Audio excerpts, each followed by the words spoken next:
Hey tubers, this is the lawnmower, weed eater, excuse me, that I had got working. It just needs a brake cable. It just came in. So this video is not installing it. So to install one of these, it's really simple. First of all, I'm gonna undo my hack here. Plastic thing, it goes through this part here. So just goes in up there like that, and this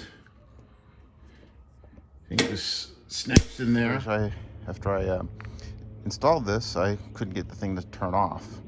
It turned out the previous owner had bent all this up, so disabling the brake. So it was basically on all the time.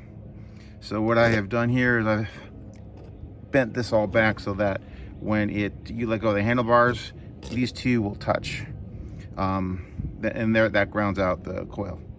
So here we go. I'll give you here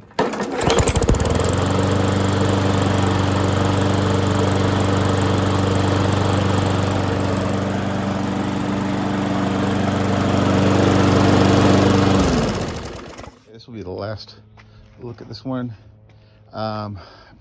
Just put this new cable on here. I got it off Amazon. It came with this thing, which is what you use to hold the cable, and I had a cover for this. I must have took it off the scrap mower like a year or two ago. So here's your final start of this 22-inch weed eater that I got off the side of the road.